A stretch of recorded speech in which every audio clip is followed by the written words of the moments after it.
So let's go ahead and take a look at what it'd take to use a 28C256 rather than the 27256 device. The 28C256 is an E-squared ROM. It might be easier for users to program. I know you can get an Arduino sketch that'll program these for you. Really, it just comes down to differences in wiring. There's a couple of pins that are different. Write enable versus A14. A14 up here versus VPP. So really it's just moving the wires around to accommodate the differences in pin out. In this case, write enable is tied to VCC and goes off to the 5 volt on the main PCB, same as VCC does here. Holding write enable high stops you from writing to the device. A13 jumpers off to the board from the same pin. A11 jumpers off to the board from the same pin. And A12 jumpers off again from the same pin. In this case, A14 needs to be grounded the same way it was here. It's just a different pin. So A14 gets hooked to chip enable, gets hooked to ground. So really it's just a reorganization of two pins. Is really the only difference. So let's go in and try the 28C256, see if it'll work. So with a successful test of the 27256, I'm going to go ahead and finish removing this daughter card. Oh, that's an ugly solder joint. That should finish removing the daughter card that had the level 2 basic on it. Here it is, all nice and uninstalled. Bring the board over. We've got our 27256 sitting here with the temporary jumper links we did.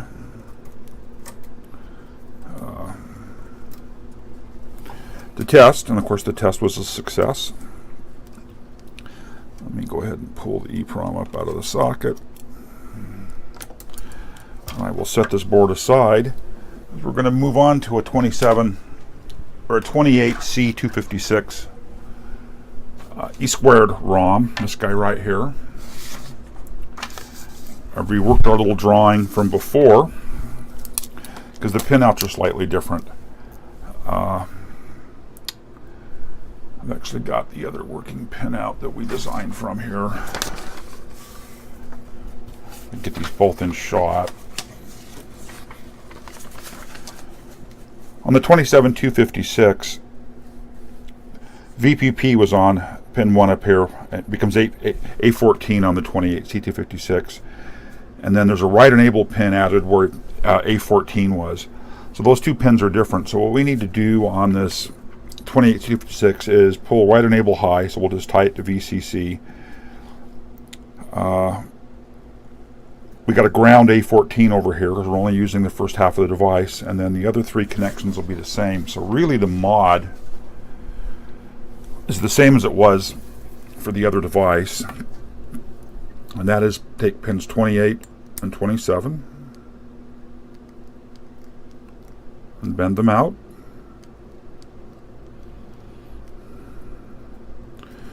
Pins 1 and 2 and bend them out. This device has been programmed and verified. And we need to bend out pin 23, 28, 27, 26, 25, 24. That should be 23, 24, 25, 26, 27, 28. So we bend out this guy. And pin 20, 23, 22, 21, 20, 15, 16, 17, 18, 19, 20. So those are the pins we needed to bend out. Get them all kind of square here. I'm not going to use the temporary jumper links on this, so I'm going to solder directly onto the device.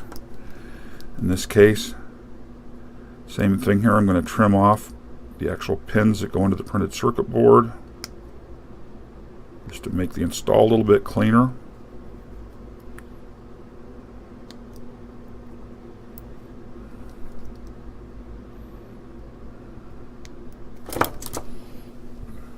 So we've got all the pins as needed. I'm going to go ahead and add a bit of solder on these pins, tin them up. just because it'll make working on them a little bit easier.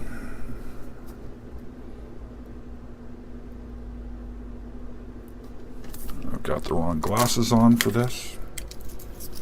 One of the many joys of getting older as the eyes start to go. Those are tinning up well.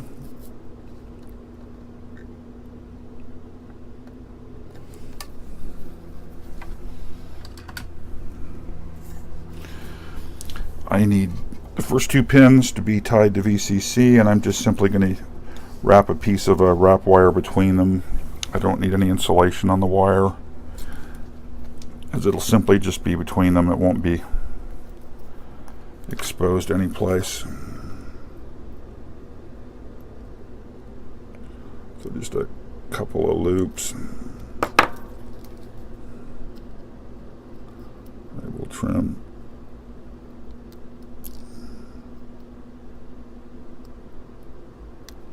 that end off, that end off. Just wrap them around so they're clean.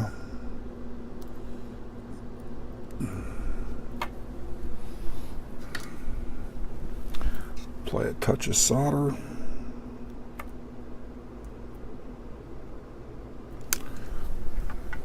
And now we need to ground 3 pins. For that, again, I will use black wrap wire. It'll be the same process I used before. Get to the A14 pin.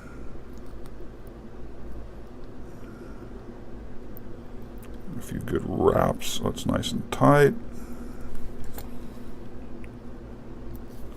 Trim off the excess, tuck it under, and solder it.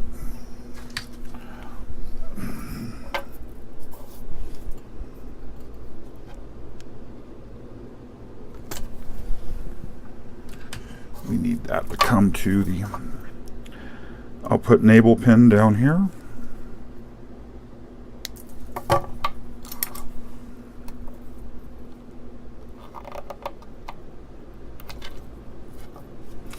Notice this black wrap wire is a little bit more difficult to strip than some of the other colors, and I'm not sure why that is. Different manufacturer maybe.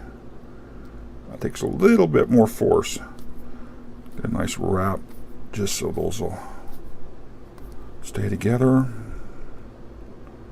Bring that down to output enable. Get a couple of good wraps. Trim off the excess, and I'm actually going to crimp that a little bit. It's not wrapped as tight as I would have liked.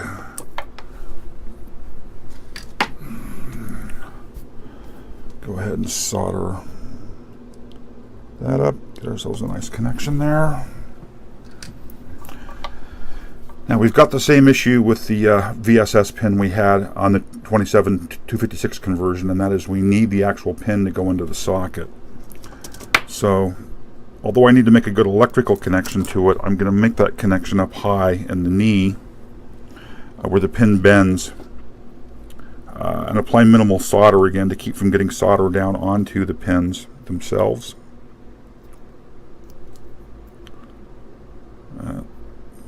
Have a little bit more stripped, a little bit. And I'm going to come in here. And just like that, I've got a couple good wraps on there.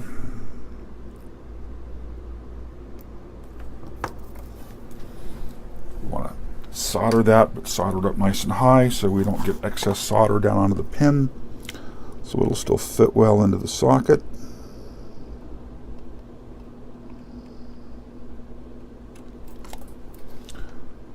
I'm happy with that. And so we've prepped the device. We're going to have 3 jumper wires coming off. I've done something wrong here. I sure as heck have. Did you catch it? I've got one more pin I need to bend out. I missed bending out pin 23.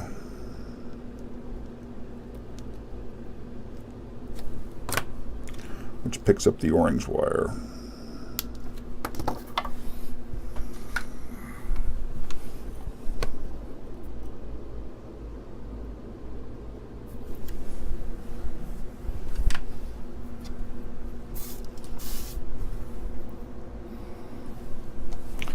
The next step is the printed circuit board itself,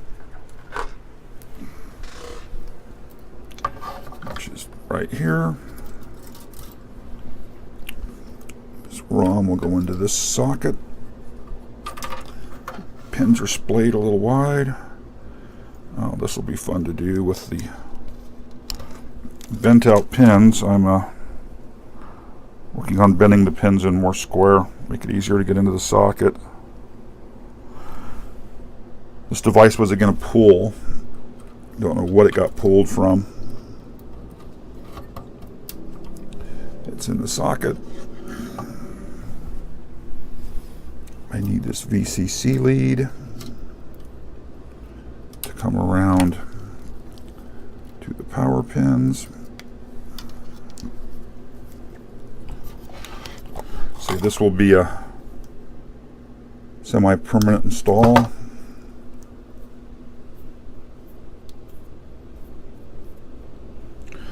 Tin that up.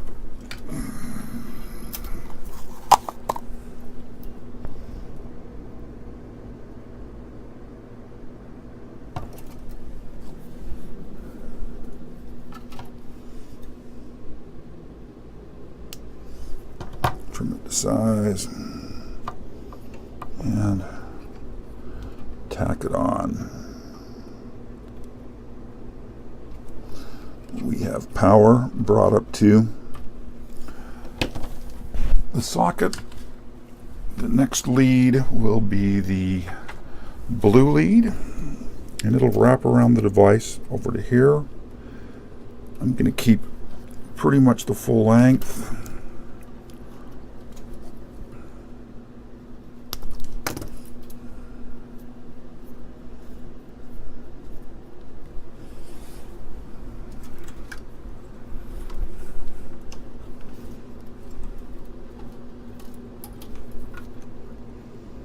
Go ahead and tin him up.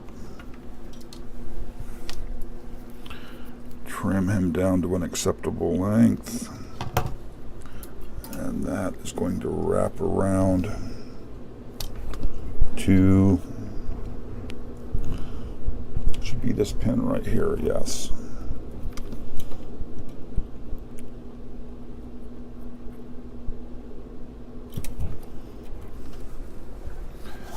The purple wire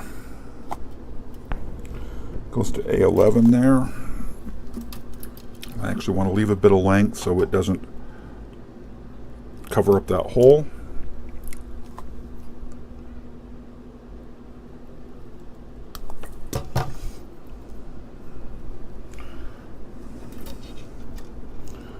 That tip is nice and dirty.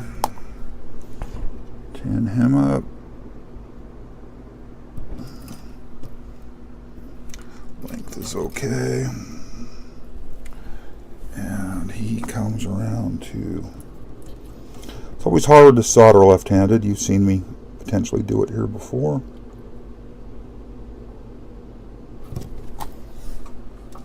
He'll come up around there. And that means the orange wire must go to the A13 pin there, and it sure does.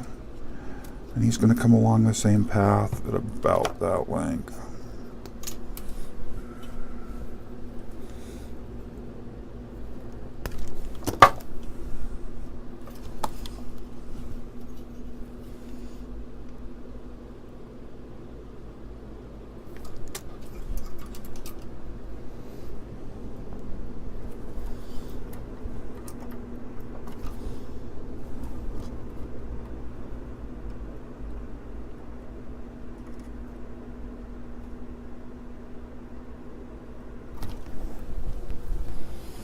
And I do believe we're there.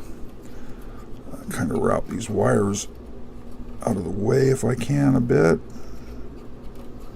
Just to kind of, no, that's a little too tight behind there, the purple one. just to kind of keep them out of the way. That should be a successful install. So we've got the Zycore 28C256 in place. We've made the wiring changes per little diagram I drew up. A14. It's actually got a little piece of loose solder on it. Crud, that fell off.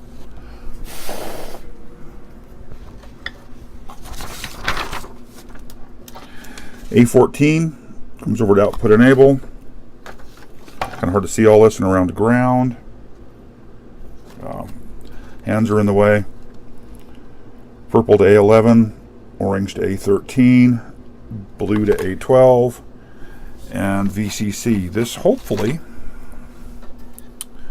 will come up and run, and I will no longer have that daughter card hanging over me. The other irritating thing with this is somebody, when they attach this little daughter card for the cassette, it pushes right up against the edge of the keyboard. It does not work well located where it is. And while I'm here, I am going to move it. This foam is pretty nasty. Get as much of the foam off of here as I can. I've still got the foam from the level 2 daughter board down here.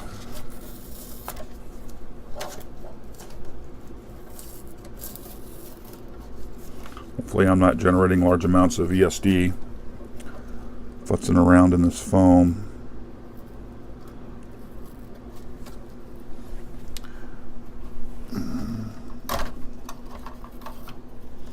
I will remount this daughter card a little bit higher up here so it clears the keyboard. On my other system it's connected down here beneath the keyboard. Anyhow, I've got some double-sided tape downstairs that I will use to reattach that.